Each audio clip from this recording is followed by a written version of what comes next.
하나님께서 이 시간 우리에게 주시는 말씀은 누가복음 17장 11절에서 19절 말씀입니다.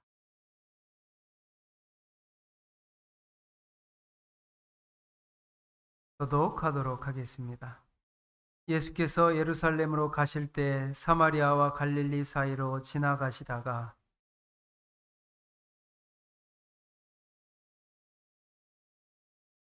소리를 높여 이르되 예수 선생님이여 우리를 불쌍히 여기소서 하거늘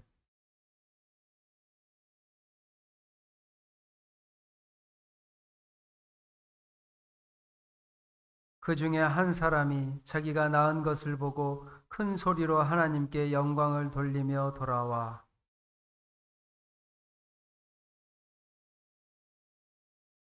예수께서 대답하여 이르시되 10사람이 다 깨끗함을 받지 아니하였느냐 그 9은 어디 있느냐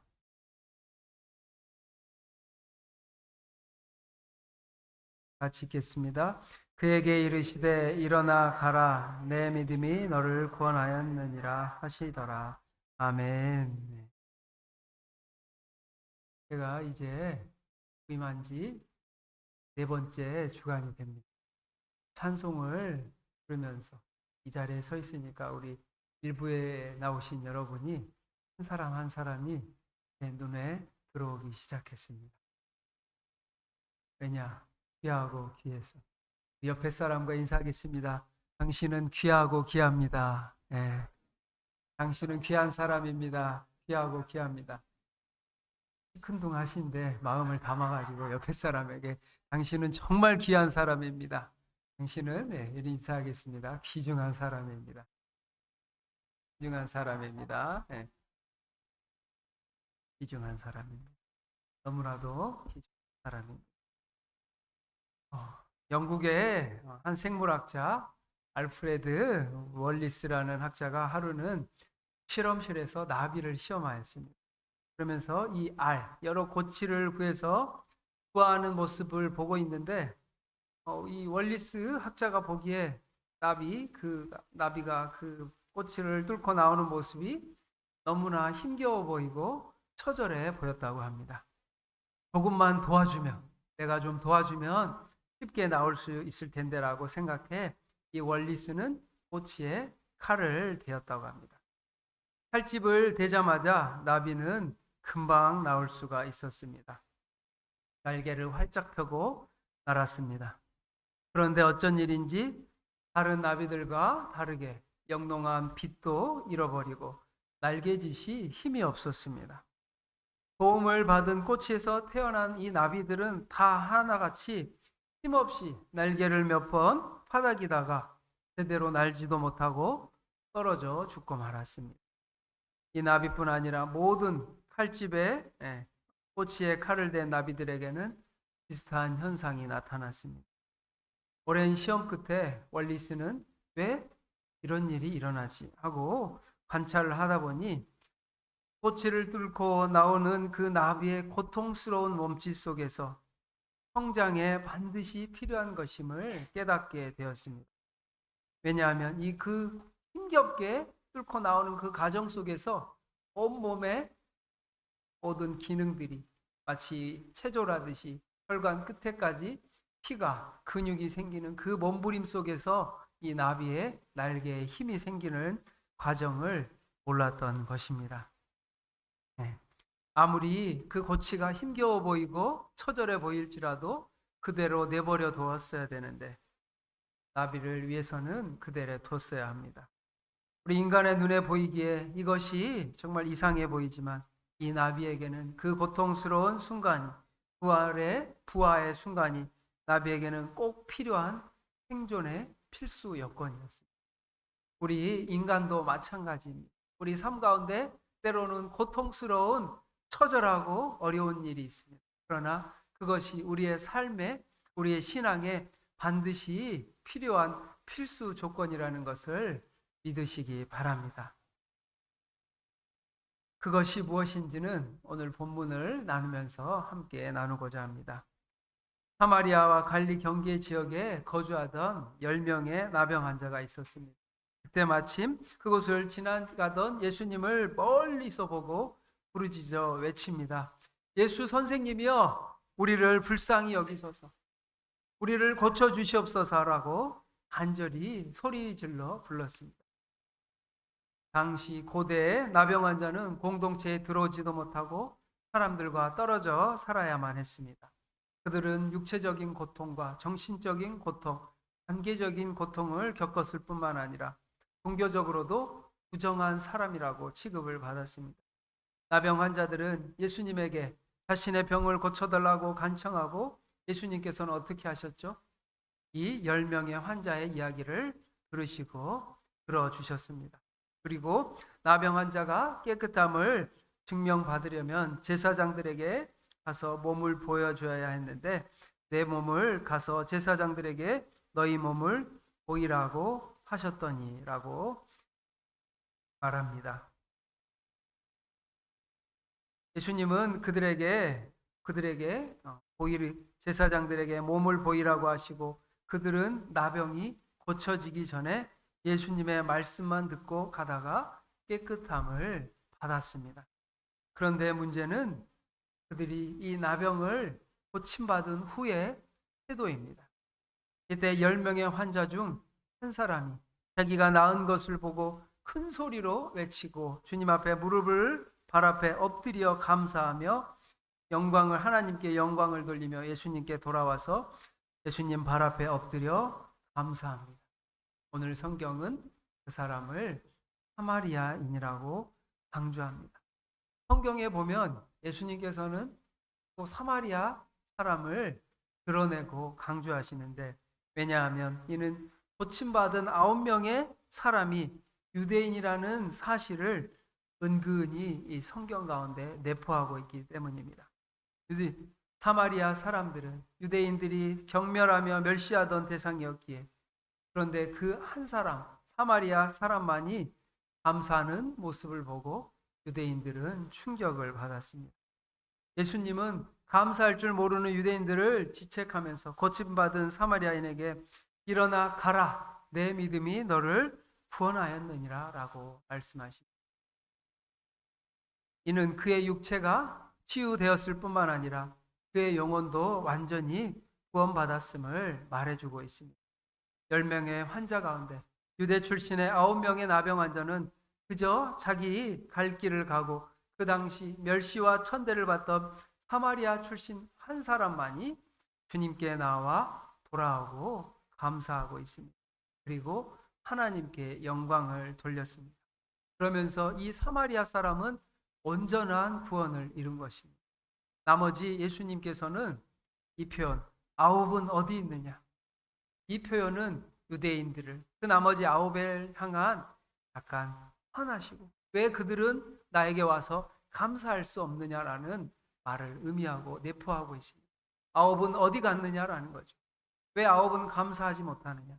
이 9명은 육체적인 나병은 고침받을 수 있었지만 온전한 구원을 받지는 못했습니다. 육체는 나았지만 그의 영혼은 구원받지 못했다라는 것을 말하고 있습니다. 이 사건은 비록 사마리아와 갈릴리 경계 사이에 한 시골 마을에서 발생한 작은 사건에 불과하지만 실로 구원받은 우리에게 감사의 중요성을 말해주고 있습니다. 오늘 본문을 잘 묵상해 보면 이것은 나병 환자의 문제일 뿐만 아니라 구원받은 우리의 이야기, 우리 바로 나의 이야기, 죽을 수밖에 없는 우리에게 하나님께서 찾아와 주셔서 우리의 간절한 기도를 들으시고 우리를 불쌍히 여기셔서 구원해 주시고 살려 주셨는데 우리는 감사하고 살아가고 있는지요? 나는 한 명의 사마리아 사람인가? 아니면 9명의 유대인과 같은 사람인가? 성도 여러분은 어떻게 살고 계십니까? 네. 성경은 하나님께 감사를 드려야 한다는 명령으로 가득 차 있습니다. 시편에서 할렐루야 여호와께 감사하라, 그는 선하시며 그 인자하심이 영원한 미로다. 감사라는 명령과 더불어 하나님께 감사할 이유를 수없이 말하고 있습니다. 바로 하나님께서는 선하시며 인자하심이 영원하심으로 감사와 찬양을 하나님께 우리가 올려드려야 한다고 말하고 있습니다. 감사라는 말씀이 찬양하라는 말씀과 함께 나온 것은 하나님을 찬양하고 예배하는 일이 감사하는 일과 분리할 수 없기 때문입니다. 누구도 하나님께 감사하지 않고는 예배할 수가 없습니다. 하나님께 굳이 왜 감사의 표현을 드려야 할까? 전능하신 창조와 하나님께서 감사를 우리 인간에게 구걸하시고 꼭 받고 싶어 하시는가? 그것은 아닙니다. 우리도 자녀를 키우다 보면 자녀들이 가끔씩 어버이날이나 무슨 생일날 감사합니다, 사랑합니다 라고 이야기할 때가 있죠.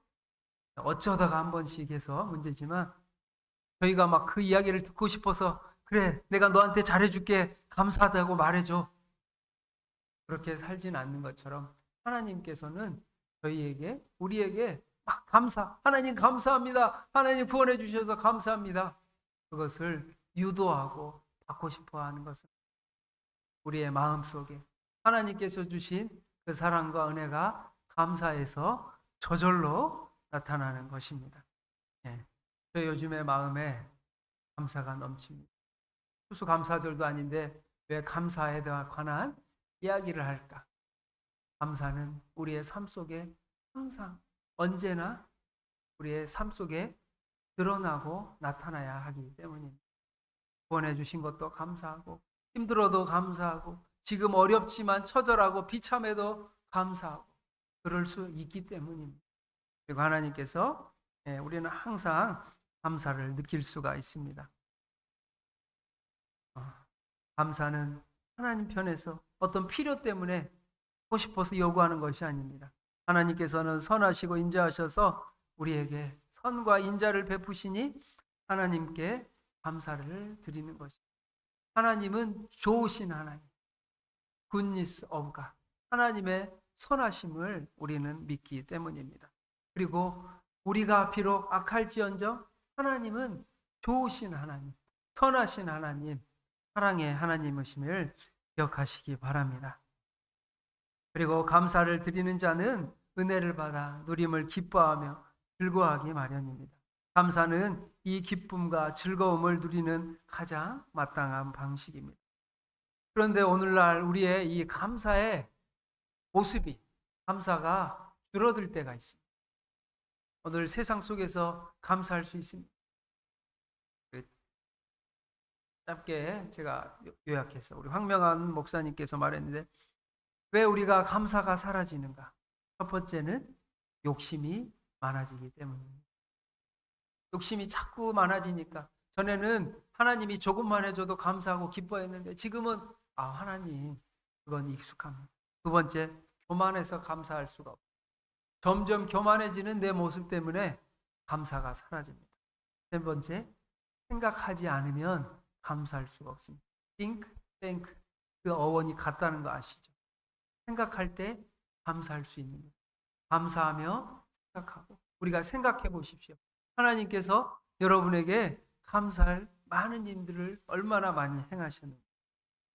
그러면서 우리는 감사할 이유가 많습니다. 감사할 수 있는 우리가 감사하기 위해서는 가진 것에 감사하십시오. 인류가 시작하면서 최초의 비극은 감사하지 않았기 때문입니다. 이것이 비극이자 슬픔입니다. 원래 에덴 동산은 완벽한 환경이었습니다. 하나님께서 하늘도 지으시고 땅도 지으시고 꽃도 지으시고 나무도 지으시고 세상을 아름답게 지으셨습니다. 모든 것을 주셨고 모든 것을 누리라고 했는데 그럼에도 불구하고 아담과 하와는 감사할 수가 없었습니다. 행복하지 않았습니다. 많은 것을 주셨지만 허락되지 않은 단 한 가지, 그게 뭐죠? 선악과입니다. 먹음직스럽고 지혜롭게 할 만한 과일 하나를 하나님께 허락하지 않은 그것에 감사할 수가 없었습니다. 그것을 쳐다보면서 이미 가지고 있는 것들에 대한 감사가 사라졌고 하나님 왜 저것을 주시지 않습니까? 하고 불만을 가졌고 결국 그것을 따먹어 인간의 비극이 시작됐습니다. 많은 것을 주셨는데도 그것에 대한 감사를 잊어버렸습니다. 감사를 잊는 순간 없는 것에 대한 불평이 생기고 인생은 불행해집니다. 우리는 어떻게 감사하며 살아갈 수 있습니까? 우리가 잘 아는 오병이어 기적의 말씀 속에 감사의 비밀을 발견할 수 있습니다. 제자들이 이르되 여기 우리에게 있는 것은 떡 5개와 물고기 2마리 뿐입니다. 제자들은 하나같이 먹을 것이 없고 돈도 부족하다는 사실만을 강조합니다. 그런데 예수님의 반응은 전혀 다르죠. 제자들은 없다는 사실만 힘주어 보고 있는데 예수님은 뭐라고 하시죠? 있는 그것을 가져오라고 하십니다. 그들이 가지고 있는 것을 가져오라고 하시면서 기적은 예수님이 베푸시는 것이지 제자들이 하는 것이 아닙니다. 이처럼 먼저 있는 것에 감사하시기 바랍니다. 우리 생명이 있어서 감사하고 믿음을 주셔서 이렇게 예배할 수 있어서 감사하고 사랑하는 믿음의 동역자 백성교회 성도님들이 있어서 감사하고 귀하고 귀한 하나님의 동역자들이 옆에 있다는 것에 감사하시기 바랍니다. 가족을 보고 감사하고 때로는 왼수 같지만 원수 같을 때도 있지만 그래도 우리가 감사하고 사랑하고 자녀들도 사랑하는 여러분이 되시기를 바랍니다. 에덴 동산은 가진 것에 감사하는 곳이었습니다. 하나님이 우리와 함께 하시는데 우리는 늘 지금 나에게 부족한 것, 갖고 싶은 것에 초점을 맞추기 때문에 하나님이 하신 일을 찾을 수가 없을 때가 있습니다. 여러분이 가진 것에 지금 감사하시기 바랍니다. 하나님의 나라는 믿음은 있는 것을 찾아내는데 더 많이 누리게 되고 있는 것을 알지 못하고 발견하지 못하면 누리지 못합니다. 그래서 생각할 때 감사할 수 있습니다. 또 믿음의 눈으로 바라볼 때 감사할 수 있습니다. 부족한 것에 초점을 맞추지 말고 이미 하나님이 우리에게 베푸신 은혜에 대해서 감사하는 한 주가 되시기를 바랍니다. 이런 이야기가 있습니다. 세상에 아주 부유하고 권력이 강한 왕이 있었습니다. 그런데 이 왕은 조금도 행복을 느끼지가 못했습니다. 세상에서 제일 가는 부자였지만 누리지 못했고 그럼에도 인생은 늘 무료하고 걱정뿐이었습니다. 그에 반해 한 달에 한 번씩 이발사에게 가서 머리를 잘랐는데 이 이발사는 돈도 없고 잘난 것도 없어 보이는데 늘 행복한 모습을 하고 있었습니다. 자기보다 못난 이발사가 행복해하는 모습을 보자 이 왕은 화가 났습니다. 마음에 들지 않았습니다. 그래서 꾀가 많은 신하를 불러서 물어보았습니다. 저 이발사를 불행하게 만들 방법이 무엇이냐? 이 신하가 말합니다. 그건 아주 간단합니다. 왕이시여, 금화 99개를 주시면 됩니다. 그 말을 주는 것이 왜 불행인지 이 왕은 이해할 수 없었지만 정말 그 말을 받고 난 뒤부터 이 이발사의 표정이 달라지고 표정이 점점 어두워졌습니다. 전에는 일을 하며 콧노래도 부르고 얼굴에 기쁨이 가득했는데 이제는 노래도 하지 않고 얼굴에 근심이 가득하게 되었습니다. 이 이발사는 갑자기 금화 99개가 생기자 이것을 어떻게 안전하게 보관해야 될지 그리고 더 욕심이 생겨서 내가 금화 1개를 더 벌어서 100개를 채울 욕심에 밤잠을 이루지 못했기 때문입니다. 성도 여러분, 가진 것에 감사하시기 바랍니다. 로또가 되어도 90%의 사람의 인생이 비참해지는 것을 우리가 과학적으로 주변에서 볼 수가 있습니다. 왜냐? 감당할 능력이 안 되는데. 성도 여러분, 로또 안 되는 거 감사하시기 바랍니다. 안 사는데 목사님 저희 그런 거 안 삽니다. 잘 안 사는데 로또 안 되는 거 감사하시기 바랍니다. 로또 사고 나서 첫 번째 하는 행동이 뭐죠? 백성교회 성도님들 안 사보셔서 모르시는데 로또 1등 되면 제일 먼저 하는 행동이 이혼입니다. 이혼이에요. 왜냐? 없을 때는 내가 너랑 살았는데 이거 생기니까 안 살아. 로또 안 되는 게 감사한 겁니다. 그런데 우리는 신앙생활 가운데 또 고난과 역경을 만나게 됩니다. 고난 속에서도 어떻게 감사할 수 있을까요? 거듭난 성도에게도 하나님을 부인하고 싫어하는 것이 당연한 모습이라고 합니다. 저도 이것에 고민이 많습니다. 왜 믿음의 성도들이 자꾸 타락하고 부패하고 하나님의 마음을 아프게 할까? 원래 인간의 모습이 죄가 많기 때문입니다. 부패하는 것이 당연하다는 겁니다. 그러면서 고통과 역경을 당하면 하나님을 향해 나아가기보다는 하나님께서 멀어지는 성도가 있고, 또 고난과 역경을 만나면 더욱더 하나님께 가까이 나오는 성도들이 있습니다. 그러면서 감사를 표하면 하나님께 나아가게 됩니다.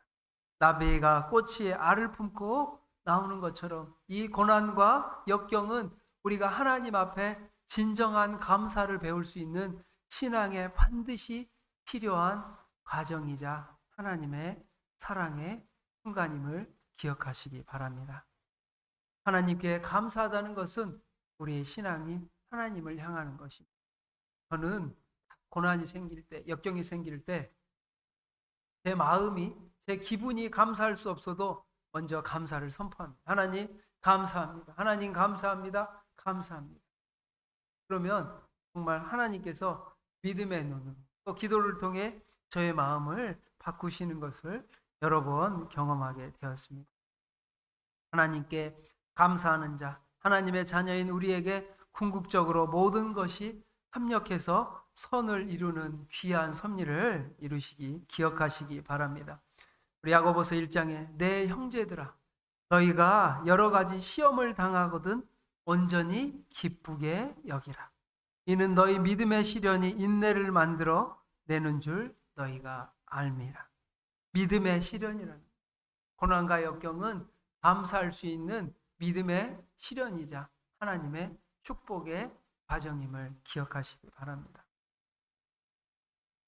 그래도 고난은 정말 고통스럽습니다. 절망스러울 정도의 가난 속에 또 노동과 착취, 또 감정적으로 학대를 당하고 배우자의 또 때로는 부정, 배신, 구조적으로 수많은 불법과 어려움을 겪는다거나 오늘날 홍수와 가뭄 이런 자연재해로부터 사랑하는 사람을 잃거나 재산에 피해를 입었을 때 우리는 그때도 감사할 수 있는가? 믿음의 사랑은 그러한 때에도 감사할 수 있어야 합니다. 하나님께 감사라는 것이 터무니없는 것이 아닙니다. 성경의 이 말씀이 고통 자체를 외면하라는 것이 아닙니다. 고통을 사라지게 한다는 것이 아닙니다. 그 과정을 통해 감사라는 것을 배우고 하나님을 바라보게 한다는 것입니다.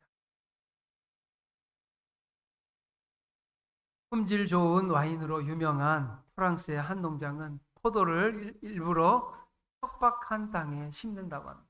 우리가 생각할 때는 좋은 포도주를 얻기 위해서 그 포도를 좋은 땅에 심어야, 옥토에 심어야 되는가 아닌가라고 생각하는데 반대로 굉장히 척박한 땅에 심는다고 합니다. 비옥한 땅에 심는 포도는 빠르게 성장하며 풍성한 열매를 맺지만 뿌리를 깊이 내리지 않고 표면에 스며드는 물만 흡수한다고 합니다. 반대로 척박한 땅에 심긴 포도는 살기 위해 뿌리를 깊게 내리기 때문에 성장도 느리고 포도도 조금 열리지만 땅속 깊은 곳에 저장된 양질의 물을 흡수하기 때문에 시간이 지날수록 비옥한 땅의 포도보다 양질의 포도를 맺게 됩니다. 우리 신앙도 마찬가지입니다. 사람들이 격려하고 칭찬하고 잘 될 때는 신앙이 빨리 자랍니다. 그런데 이 포도나무처럼 좋은 땅에, 좋은 환경에서는 뿌리가 자라지 않습니다. 수많은 고난과 역경을 만날 때, 그리고 그 어려움 속에서 믿음의 뿌리가 깊어지는 겁니다. 고난과 역경. 특별히 교회 갈 생활 가운데 저의 믿음의 뿌리가 가장 깊어졌던 때는 제가 청년부 사역을 할 때 10여 년이 지났는데 청년들로부터 엄청난 비난을 받았어요. 전도사 시절에 청년 사역을 모른다고 회장이 저에게 찾아와서 3시간씩 훈육을 하는 거예요. 3시간씩 막 훈육을 하고 전도사님 왜 사역을 그렇게 해요? 막 그렇게 비난을 엄청 했습니다. 그런데 제가 잘못해서 비난을 받는 게 아니라 리더가 바뀌면서 저는 이제 청년들이 한 700명 정도 됐어요. 근데 제가 한 공동체 리더였어요. 근데 담당 목사님이 바뀌면서 청년들이 그 많은 어려움을 막 저에게 이야기하는 거예요. 비난하고 막 욕하고 막 매주 3시간씩 주일날 가면 3시간씩 시달리는 거였어요. 사역을 하면서 내가 그때 한번 제가 느꼈던 건 사역을 할 수 있을까? 그 정도로 힘들었습니다. 비난과 모욕, 근거 없는 모욕을 너무 들으면서 어린 나이에 사역 못해. 너무 힘들었습니다. 그런데 굉장히 기도를 많이 했습니다. 왜냐? 이게 답이 없으니까. 참, 뭘 아는 것도 아니고, 가자마자 엄청난 비난을 1년 내내 들으면서 굉장히 힘들었습니다. 그러면서 하나님께 간절히 기도했어요. 하나님, 이것을 어떻게 합니까? 하나님, 이것을 어떻게 합니까? 그러면서 간절히 기도하는데 정말 놀라운 일이 있습니다. 뭐냐면 2년 사이에 제가 담당하는 청년부가 200명이 붕대는 그런 역사가 우리 백선교회도 있기를 축복합니다. 네. 2년 사이에 200명이 늘어나는 막 매주 막 청년들이 30명, 막 40명 막 그렇게 몰려오는 거예요. 신방을 하고 내가 막 그때 일부 때 이렇게 하면 안 되는데. 네. 청년들이 막 몰려오니까 막 MT를 매주 속초를 금요일 밤에 가서 주일 새벽에 막 이 속초를 매주 갔어요. 해가족들이 너무 많이 오니까. 근데 무슨 욕을 먹냐면 공전도사는 맨날 놀기만 한다. MT만 간다. 별명이 노는 전도사예요.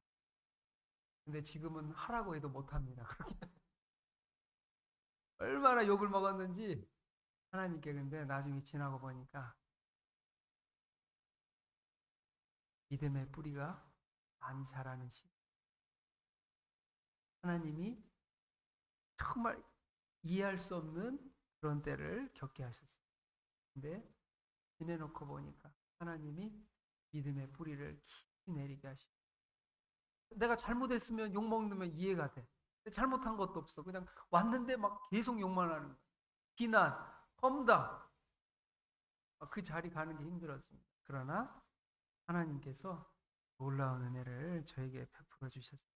이처럼 우리가 어떠한 일을 만나더라도 감사하는 여러분이 되시기를 바랍니다. 감사의 시점입니다. 기적이 일어나기 전 먼저 보잘것없는 보리떡 5개와 물고기 2마리를 놓고 감사하였습니다.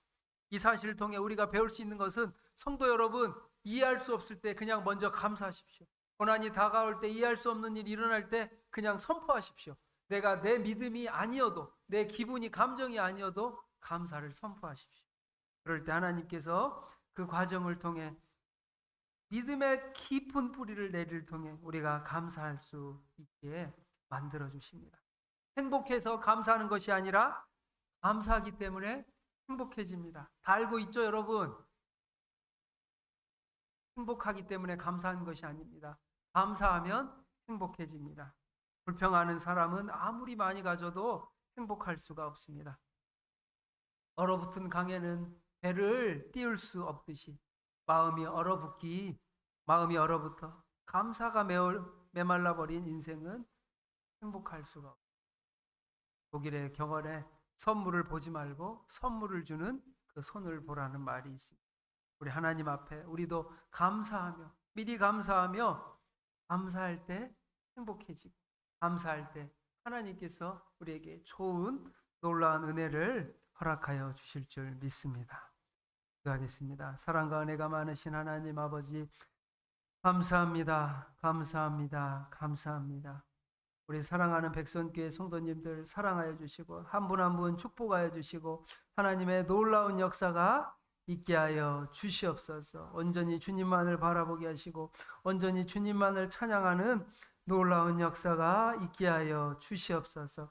주님만을 찬양하며 주님만을 바라보며 하나님께 영광을 돌리는 귀한 백성교회 성도님들 되게 하시고, 고난과 역경과 어려움 속에서도 세상이 악하고 추악하고 우리의 모습도 죄가 많지만 하나님 앞에 감사함으로 믿음으로 나아가며 주님 앞에 기도하며 하나님께 교회 성도님들께 감사하는 백선교회 성도님들이 다 되게 하여 주시옵소서.